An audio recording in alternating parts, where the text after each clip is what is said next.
Bonjour à tous, je viens vous annoncer une bien triste nouvelle. C'est sans doute la dernière vidéo que je fais pour cette année.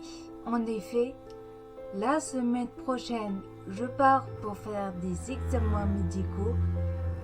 La semaine suivante, c'est Noël. Et la semaine d'après, c'est Nouvel An. Donc, je serai un peu trop chargée. J'essaierai de faire quelques rushs par-ci par-là, mais pas dit que je réussisse à monter une vidéo, donc je ne préfère pas m'avancer. Aujourd'hui, nous allons parler de Noël à Disneyland Paris. C'est parti!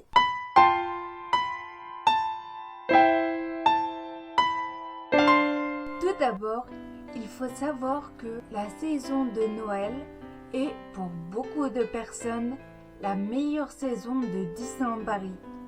En effet, beaucoup de décorations sont installées et on y retrouve vraiment la magie de Noël et tout ce qui va avec.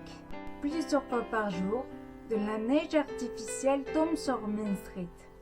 On peut aussi noter que Main Street justement est largement décorée pour la saison de Noël, avec bien entendu les guirlandes qui pendent le long de l'année, les lampadaires qui sont décorés et toutes les vitrines des boutiques qui sont aménagées pour l'occasion.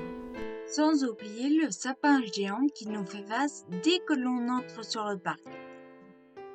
Autre fait marquant en matière de décoration, le château est entièrement débâché. Il est donc possible maintenant de faire des photos normales avec le château en arrière-plan. Côté food, de nombreuses nouveautés sont à prévoir pour cette saison de Noël 2021. Il y aura bien entendu les beignets, les menus spéciaux, un tout nouveau Kouglof Rudolph, des sapins d'épices, des sucettes de guimauve en forme de tête de Mickey.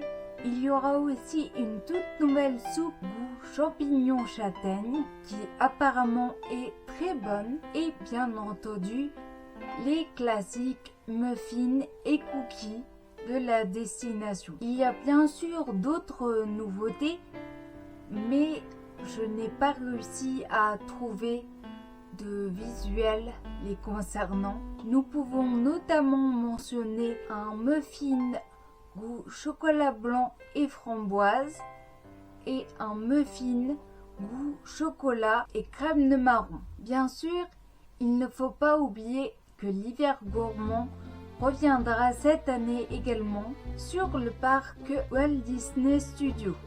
L'hiver gourmand, ce sont des chalets, un peu comme un marché de Noël, qui sont installés au niveau de la place de Ratatouille. Je ne sais pas exactement le nom qu'elle a. Et ils proposent des spécialités qu'on pourrait retrouver dans un marché de Noël. Côté spectacle et parade, nous pouvons bien sûr toujours voir le spectacle du Roi Lion, mais nous pouvons aussi regarder d'autres spectacles comme la Disney Dream Factory qui est disponible dans les Walt Disney Studios. Aussi dans les Walt Disney Studios se tiendra le spectacle de la Reine des Neiges. Pour revenir au parc Disneyland, il y aura aussi un show appelé Chantons Noël disponible à Vidéopolis. Quand il n'y aura pas ce show, il sera possible de se prendre en photo avec le Père Noël.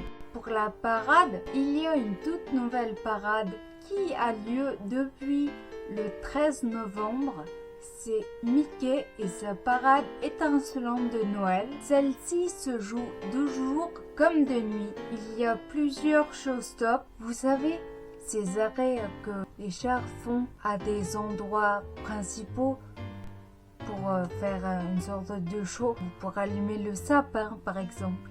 Il y aura aussi à partir du 21, date à laquelle je vais à Disney justement avec mon copain. Le retour du spectacle Illumination, pour ceux qui ne savent pas, c'est le spectacle de pyrotechnie qui a lieu tous les soirs sur le château.